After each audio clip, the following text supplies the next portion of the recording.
बिस्मिल्लाहिर्रहमानिर्रहीम। अस्सलाम वालेकुम। दरूद व सलाम हो मोहम्मद व आले मोहम्मद पर। बेसत खबरनामा में खुशामदीद। 30 जून 2021 की मुल्की और आलमी खबरों के साथ मैं हूँ असद अब्बास। सबसे पहले नज़र डालेंगे आज की अहम खबरों पर। मकबूजा कश्मीर में नाम निहाद सर्च ऑपरेशन के दौरान जारहियत पसंद भारतीय फौज ने एक घर पर अंधाधुंध फायरिंग कर दी, जिसके नतीजे में 2 कश्मीरी नौजवान शहीद हो गए। वज़ीर आज़म इमरान खान ने वाज़ेह मौक़िफ़ इख्तियार करते हुए अमरीका को पैगाम दिया है कि वो किसी के दबाव में आकर अपने देरीना दोस्त चीन के साथ अपने ताल्लुकात को कम नहीं करेंगे। शुमाली वज़ीरिस्तान में दहशतगर्दों की सरहद पार फायरिंग से 2 फौजी एहलकार शहीद हो गए। मुल्क भर में बिजली का बहरान शिद्दत इख्तियार कर गया। शॉर्टफॉल 5000 मेगावाट हो गया है। यकम जुलाई से आइंदा 15 रोज के लिए पेट्रोलियम मसनूआत की कीमतों में इजाफे का इम्कान है। जर्मनी ने अफगानिस्तान से तकरीबन 2 दहाइयों के बाद फौजियों का इनखिला मुकम्मल कर लिया है।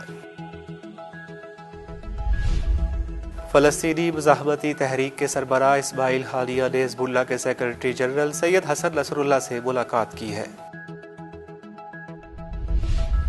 अमरीकी कमांडर जनरल स्कॉट मुलर ने खबरदार किया है कि अगर मुल्क भर में नए इलाकों पर कब्जे और पुरतशद्दुद हमलों का सिलसिला बंद न हुआ तो फिर तालिबान को फजाई हमलों के लिए तैयार रहना चाहिए।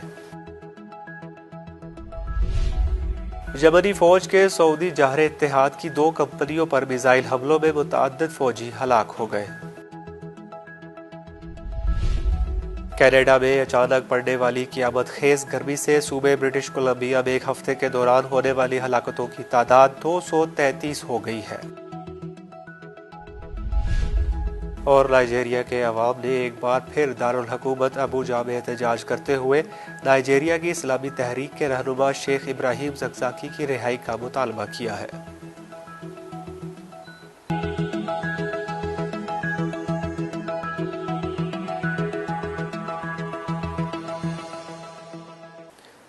और अब खबरें तफसील के साथ।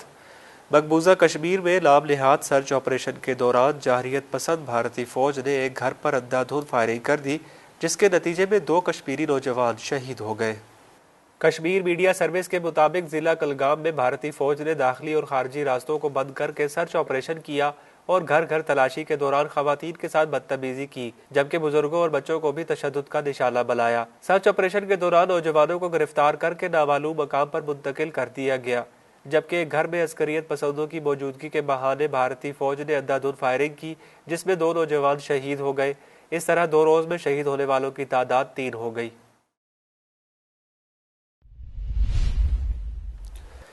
वज़ीर आज़म इमरान खान ने वाज़ेह मौक़िफ़ इख्तियार करते हुए अमरीका को पैगाम दिया है कि वो किसी के दबाव में आकर अपने देरीना दोस्त चीन के साथ अपने ताल्लुकात को कम नहीं करेंगे। चीनी मीडिया को दिए गए एक अहम इंटरव्यू में वज़ीर आज़म इमरान खान का कहना था कि पाकिस्तान पर चीन से ताल्लुकात कम करने का अमरीकी दबाव गैर मुनसिफाना है। पाकिस्तान जब भी मुश्किल में रहा, चीन ने उसका साथ दिया। वज़ीर आज़म ने कहा कि पाकिस्तानियों के दिल में चीनी अवाम की बड़ी इज्जत है। मुश्किल वक्त में साथ देने वाले याद रहते हैं। चीन के साथ हमारे ताल्लुकात मजबूत से मजबूत तर हो रहे हैं। पाकिस्तान किसी के दबाव में आकर अपने ताल्लुकात खराब नहीं करेगा। उनका कहना था कि पाकिस्तान तमाम ममालिक के साथ अच्छे ताल्लुकात का ख्वाह है, लेकिन मगरबी ताकतों का पाकिस्तान पर किसी एक इत्तेहाद को चुनने के लिए दबाव डालना ठीक नहीं है। शुमाली वज़ीरिस्तान में दहशतगर्दों की सरहद पार फायरिंग से 2 फौजी एहलकार शहीद हो गए। पाक फौज के शोबा ताल्लुकात आमा के मुताबिक शुमाली वज़ीरिस्तान में सरहद पार से दहशतगर्दों ने चेक पोस्ट पर फायरिंग की, जिसके नतीजे में 2 फौजी जवान हवालदार सलीम और लांस नाइक परवेज शहीद हो गए। पाक फौज की जानिब से दहशतगर्दों को मुंह तोड़ जवाब दिया गया। हवालदार सलीम शहीद की उम्र 43 साल और लांस नाइक परवेज शहीद की उम्र 35 साल थी। ISPR के मुताबिक अफगानिस्तान को मुतवातर अपने इलाके में मुअस्सर सरहदी इंतजाम यकीनी बनाने का कहा। वजीर दाखिला शेख रशीद अहमद ने शुमाली वज़ीरिस्तान में सरहद पार से फौजी चेक पोस्ट पर फायरिंग की मजम्मत करते हुए कहा कि अफगानिस्तान की सरजमीन से पाकिस्तानी इलाकों में दहशतगर्दी अफसोसनाक है। उन्होंने कहा कि सरहद पार से दहशतगर्दी की कार्रवाइयों को खत्म होना चाहिए। पाकिस्तान अपने बॉर्डर्स को मजीद महफूज और मजबूत बनाएगा। पाक अफवाज की वतन की सलामती की खातिर कुर्बानियां लाजवाल हैं। मुल्क भर में बिजली का बहरान शिद्दत इख्तियार कर गया, शॉर्टफॉल 5000 मेगावाट हो गया है। पाकिस्तान में गर्मी बढ़ते ही लोड शेडिंग का दौरानिया भी तवील हो गया है। मुल्क भर में बिजली का शॉर्टफॉल 5000 मेगावाट तक पहुंच गया है। कराची, हैदराबाद, पेशावर और मुल्तान समेत मुल्क के दीगर शहरों में तवील गैर एलानिया लोड शेडिंग से शहरियों को परेशानी और तकालीफ बढ़ गई है। शहरों में 8 घंटे और देही इलाकों में 10 घंटे तक की लोड शेडिंग जारी है। पेशावर के मुख्तलिफ इलाकों में लोड शेडिंग का दौरानिया 10 से 12 घंटे है। लाहौर में 4 से 5 घंटे की लोड शेडिंग हो रही है। कराची में भी बिजली की फराहमी में ताअत्तुल पैदा हो गया है। रावलपिंडी में बिजली की बंदिश 6 घंटे से बढ़ गई है। पाकिस्तान में गर्मी के मौसम की वजह से बिजली की तलब बहुत ज्यादा है और गैस की सप्लाई कम होने से गैस से बिजली बनाने का काम भी मुतासिर है। LNG टर्मिनल की बंदिश की वजह से तवानाई का बहरान मजीद बढ़ने का खदशा है। मुख्तलिफ शहरों, कस्बों और देहात समेत सूबा पंजाब के दीगर शहरों और नवाही इलाकों में तवील लोड शेडिंग मामूल बन गई है और कोई पुरसाने हाल नहीं। यकम जुलाई से आइंदा 15 रोज के लिए पेट्रोलियम मसनूआत की कीमतों में इजाफे का इम्कान है। जराये के मुताबिक पेट्रोल की कीमत में 6 रुपए फी लीटर जबकि हाई स्पीड डीजल की कीमत में 3 रुपए इजाफे का इम्कान है। पेट्रोलियम मसनूआत की कीमतों में इजाफा मौजूदा पेट्रोलियम लेवी के मुताबिक है। याद रहे कि हुकूमत ने 15 जून को भी पेट्रोलियम मसनूआत की कीमतों में इजाफा किया था। वफाकी वजारत खजाना के मुताबिक पेट्रोल की कीमत में 2 रुपए 13 पैसे फी लीटर इजाफा किया गया। पेट्रोल की कीमत में इजाफे के बाद नई कीमत 110 रुपए 70 पैसे फी लीटर मुकर्रर कर दी गई। वफाकी वजारत खजाना की जानिब से किए जाने वाले फैसले के तहत हाई स्पीड डीजल की कीमत में 1 रुपया 79 पैसे का इजाफा हुआ।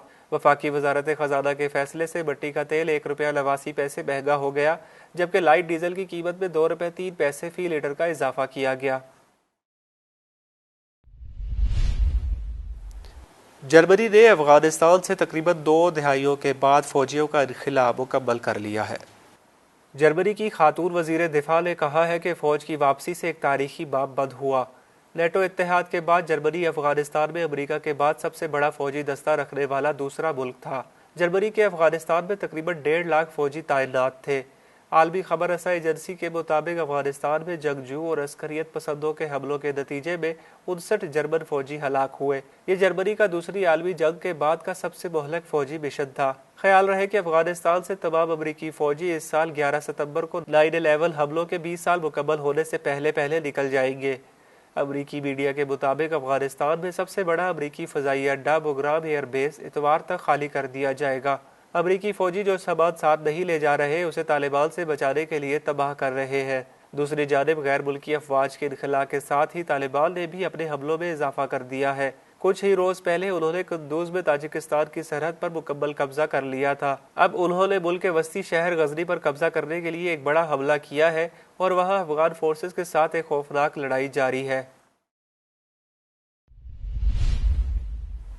फ़लस्तीनी मुज़ाहमती तहरीक के सरबराह इस्माइल हानिया ने हिज़्बुल्लाह के secretary general Sayyed Hassan Nasrallah से मुलाकात की है।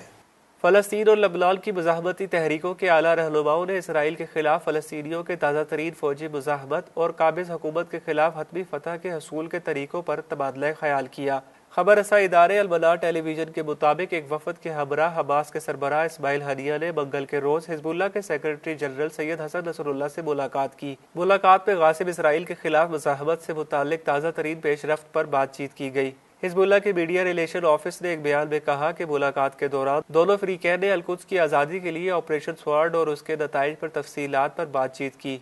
महसूर गजा पट्टी में मुकीम फ़लस्तीनी मुज़ाहमती गिरोह ने 11 मई को इसराइली हुकूमत की जानिब से अपने इब्तदाई अल्टीमेटम के बाद और मकबूजा इलाकों में अपने हम वतनों और उनके मुकद्दस मकामात पर हमले जारी रखने के कुछ दिन बाद ये ऑपरेशन शुरू किया।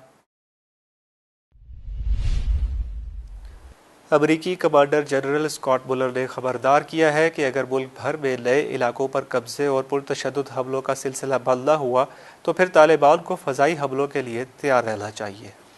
आलमी खबर रसा एजेंसी के मुताबिक उन्होंने ये बात अफगानिस्तान के दारुल हुकूमत काबुल में ज़राए अबलाग से बातचीत करते हुए कही। खबर रसाई एजेंसी के मुताबिक मई के शुरू में अमरीकी फौज की जानिब से इनखला के ऐलान के बाद से हाल ही में अफगानिस्तान के 400 से ज्यादा अजला में से 100 से ज्यादा अजला पर कब्जा कर लिया गया है। इस हवाले से देही इलाकों में अफगान तालिबान और मकामी सिक्योरिटी फोर्सेज में शिद्दत की लड़ाई की इत्तलाआत है। जनरल स्कॉट मुलर ने कहा कि उन्होंने तालिबान से कहा है कि उनको रोकने का बेहतरीन तरीका है कि जारहाना कार्रवाइयों और फजाई हमलों को रोका जाए। उन्होंने वाज़े तौर पर कहा कि इनखला का अमल जारी रखने के बावजूद अमरीकी फौज तालिबान के खिलाफ फजाई हमले करने की भरपूर सलाहियत रखती है। अमरीकी सदर जो बाइडन ने ऐलान किया है कि रवा साल 11 सितंबर को अमरीकी तारीख की सबसे तवील तरीन जंग के खात्मे का ऐलान किया जाएगा और बकिया फौज का उसी तारीख तक इनखला का अमल मुकम्मल हो जाएगा। स्कॉट मुलर ने कहा कि फौजी कब्जा किसी के मफाद में नहीं है और यकीनी तौर पर अफगानिस्तान के लोगों के हक में तो बिल्कुल भी नहीं है। उनका कहना था कि मजबूरी तौर पर सिक्योरिटी की सूरत हाल अच्छी नहीं है। उन्होंने कहा कि ये वो चीज़ है जिसे अफगान सिक्योरिटी फोर्सेज ने तस्लीम किया है और जब हम यहाँ से निकलेंगे तो वो मुनासिब एडजस्टमेंट कर लेंगे।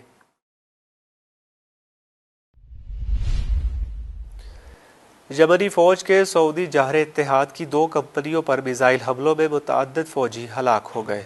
यमनी मुसल्लह अफवाज के तर्जुमान याहिया सरी ने बताया है कि मारब शहर में 2 फौजी कैंपों पर रॉकेट हमले में जारे सऊदी इत्तेहादी फौज के दर्जनों फौजी हलाक और जख्मी हो गए हैं। बैनुल अक़वामी खबर रसाई इदारे के मुताबिक यमनी मुसल्लह अफवाज के तर्जुमान याहिया सरी ने गुज़श्ता रात ऐलान किया था कि यमनी फोर्सेस ने सहन अल जिन कैंप की तरफ बदर 1 किस्म के 2 बैलिस्टिक मिसाइल फायर किए।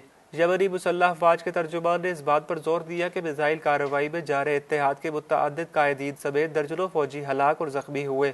उन्होंने हमलों में आम शहरियों को निशाना बनाने से मुतालिक शाया होने वाली खबरों की तरदीद की और कहा कि हमारे मिसाइल और ड्रोन हमलों में दुश्मन की फौजी पोजीशनों को निशाना बनाया जाता है और ये बात हर एक पर वाज़ेह है। याहिया सरी ने बताया कि यमनी फौज और अवामी कमेटियों के तमाम फौजी ऑपरेशन बैनुल अक़वामी इंसानियत सोज कानून और रिवायती कवानीन के मुताबिक किए जाते हैं।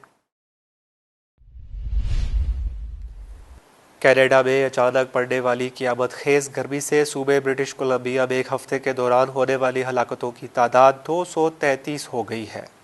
गैर मुल्की खबर रसाई एजेंसी के मुताबिक कनाडा का मगरबी हिस्सा इस वक्त शदीद गर्मी की लपेट में है और हीट वेव ने लोगों को बहुत ज़्यादा मुतासिर कर रखा है। मगरबी कनाडा में हीट वेव से हलाक होने वाले अफराद में ज़्यादा तादाद मुअम्मर अफराद की है। कैनेडियन सूबे ब्रिटिश कोलंबिया में 49.5 डिग्री सेंटीग्रेड तक जा पहुंचा। कनाडा के बाहर अमूर मौसमियात डेविड फिलिप ने कहा है कि यह सहराई गर्मी है जो बहुत ही खुश्क और गर्म है। उन्होंने कहा कि हम दुनिया का दूसरा सर्द तरीन और बर्फीला मुल्क है और हम अक्सर सर्द मौसम और बर्फानी तूफान देखते हैं, लेकिन इस तरह के गर्म मौसम के बारे में बात नहीं करते क्योंकि यहाँ ऐसी गर्मी नहीं पड़ती।